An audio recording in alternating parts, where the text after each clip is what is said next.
Hello dear students, नमस्कार। यदुवंश study point 2.0 में आपका स्वागत है। आज हम क्लास 9th एनसीईआरटी मैथमेटिक्स 2023-24 के लिए एक्सरसाइज 5.1 चैप्टर 5 यूक्लिड की ज्यामिति का परिचय, इंट्रोडक्शन ऑफ यूक्लिड्स ज्योमेट्री के क्वेश्चन संख्या 5वें, 6वें व 7वें को सॉल्व करेंगे। तो आप सभी छात्र व छात्राएं वीडियो के शुरू से अंत तक जरूर बने रहें, जिससे कि आपके सवाल अच्छे समझ में आ जाएं। अगर एक बार अच्छे सवाल समझ में आ जाते हैं तो आप इस प्रकार का कोई भी सवाल आसानी से हल कर सकते हो। तो आप सभी छात्र व छात्राएं वीडियो के शुरू से अंत तक जरूर बने रहें। और जो भी छात्र व छात्राएं इस वीडियो के माध्यम से नए जुड़ रहे हैं, चैनल को सब्सक्राइब करके बेल आइकन को जरूर प्रेस करें, जिससे कि मेरे चैनल पर जो भी नई वीडियो अपलोड होगी उसका नोटिफिकेशन आपके पास सबसे पहले समय से पहुँचेगा।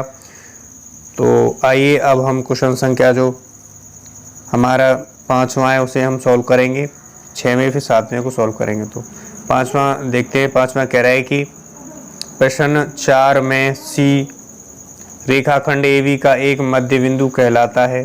सिद्ध कीजिए कि एक रेखाखंड का एक और केवल एक ही मध्य बिंदु होता है। क्या करना है? सिद्ध करना है कि जो है एक रेखाखंड का एक और केवल एक ही मध्य बिंदु होता है। तो आइए इसे समझ लेते हैं। जैसे कि हमारा जो क्वेश्चन संख्या चौथा था उसमें क्या था, यहाँ पे हल कर लेते थे। ठीक है, चौथे क्वेश्चन में एक सरल रेखा थी। यहाँ पे हमने एक रेखा खींच ली है। इसमें A और B के मध्य बिंदु क्या था? मध्य बिंदु C था। A और B के मध्य बिंदु C था और हमें सिद्ध करना है कि एक रेखाखंड का एक और केवल एक ही मध्य बिंदु होता है। तो हमें सिद्ध करने के लिए यहाँ पे क्या करना पड़ेगा? यहाँ पे एक अन्य बिंदु मानना पड़ेगा D। क्या मान लेते हैं? यहाँ पे एक अन्य बिंदु D मान लेते हैं। अब लिखेंगे, माना कि AB के मध्य बिंदु C और D हैं। यहाँ पे क्या होंगे? AB के मध्य बिंदु क्या होंगे? C और D होंगे। लिखेंगे, यहाँ पे लिख लेते हैं इसे। माना कि AB के मध्य बिंदु C और क्या है?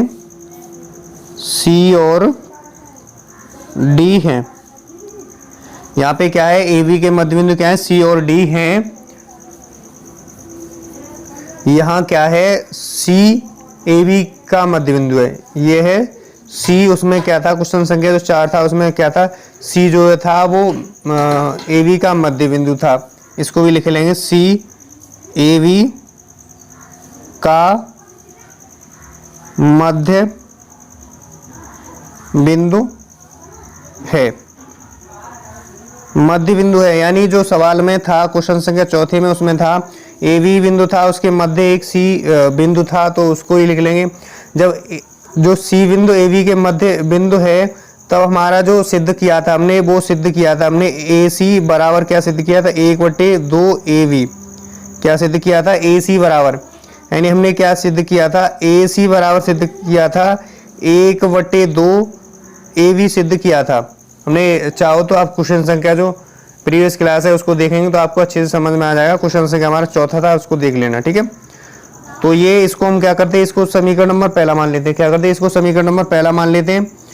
अब क्या करेंगे? अब जो है लिखेंगे, यहाँ पे लिखेंगे D जो है AB का मध्य बिंदु है। अब लिखेंगे, पहले लिख लिया हमने जो है C जो है AB का मध्य बिंदु लिख लिया। C AB का मध्य बिंदु लिखा तो हमने क्वेश्चन संख्या जो 4 में सिद्ध किया था AC बराबर 1/2 AB सिद्ध किया था। ठीक है, अब लिखेंगे जो है D AB का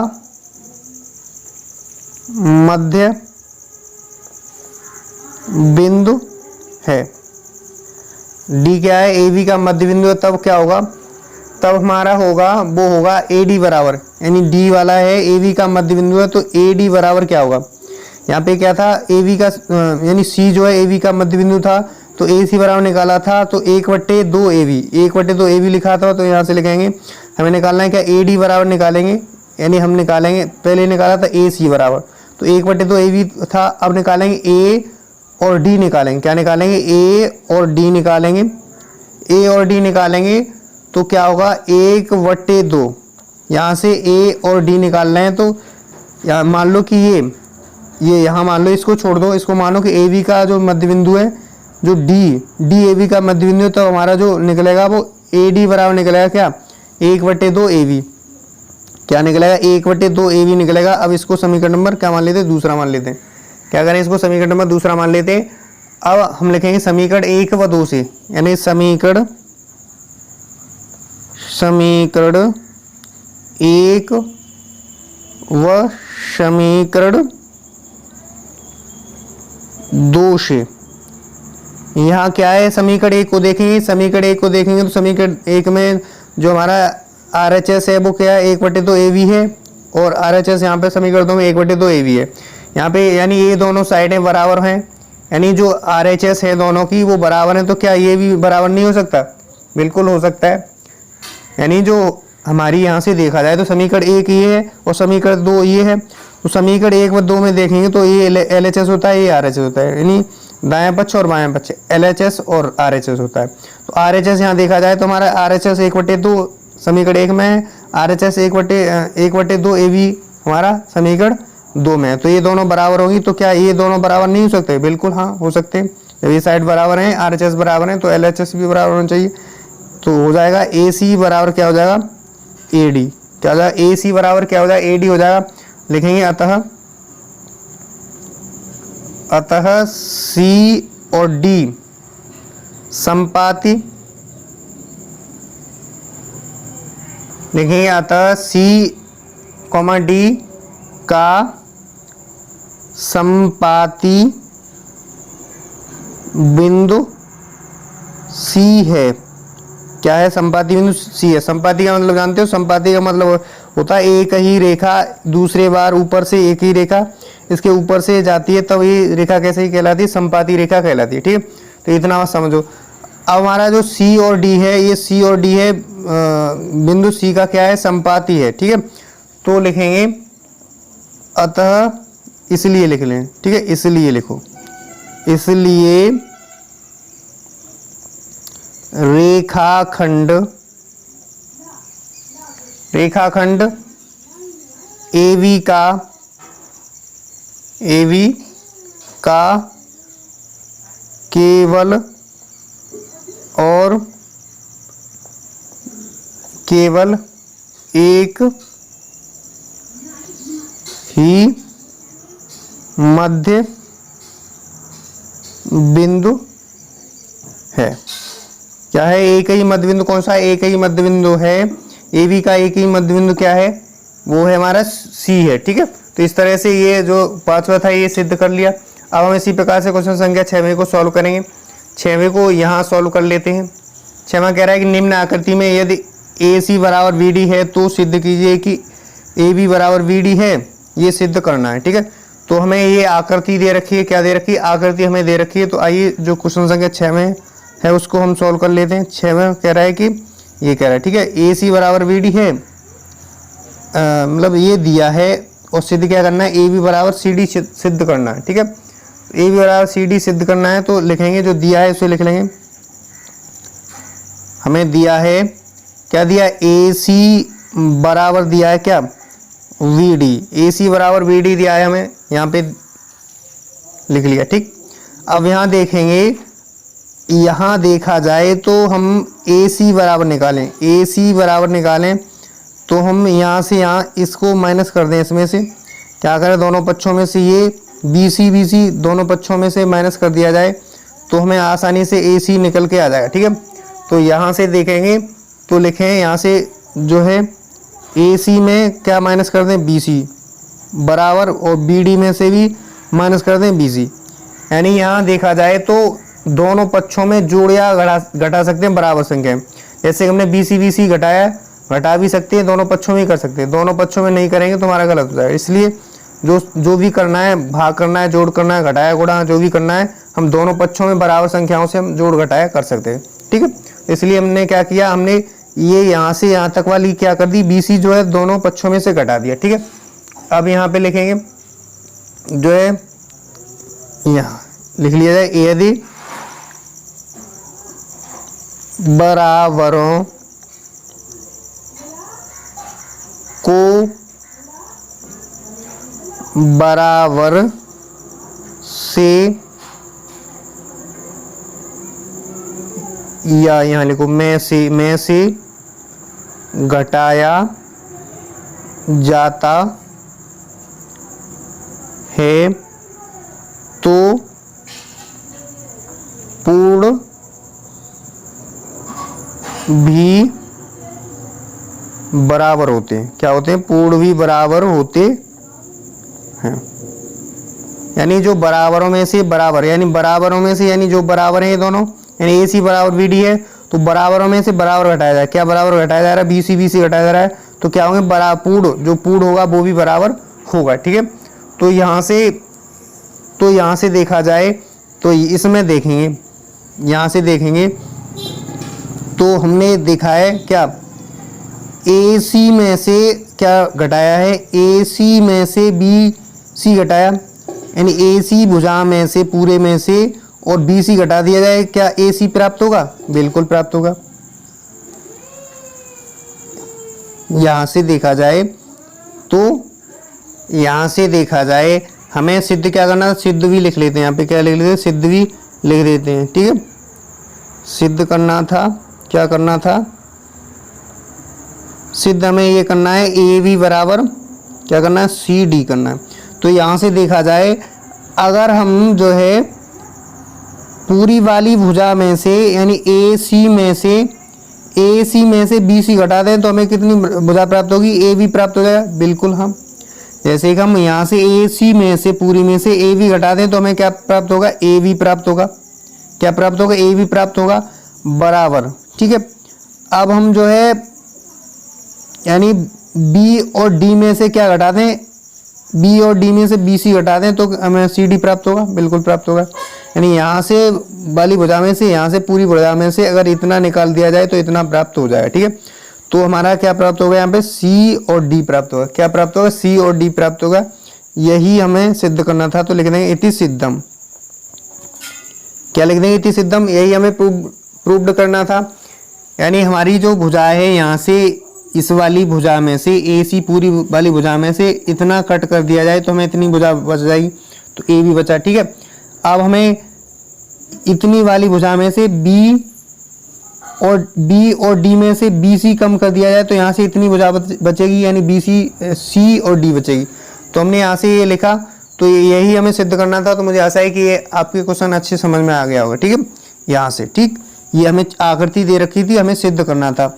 हमें ये दिया था ए सी बराबर दिया था बी डी, यानी हमें ए सी बराबर दिया था बी डी दिया था, यानी ए सी यहाँ से यहाँ तक वाली भुजा जो है बराबर है इस वाली भुजा के। ठीक है, वो दिख रही है। ठीक, हमें सिद्ध क्या करना था? हमें सिद्ध करना था ए बी बराबर है सी डी के, ए बी जो भुजा है बराबर सी डी के। तो हमने सिद्ध कर लिया। हमने क्या किया? बी सी घटा दिया। यहाँ से क्या दिख रहा है हमें? बी सी, तो बी सी हमने दोनों पक्षों में से घटा दिया। तो दोनों पक्षों में से घटाया तो हमारा जो बना वो हमारा बी सी में से, यानी यहाँ से ए सी में से अगर बी सी घटा दें तो हमें ए बी प्राप्त हो जाएगा।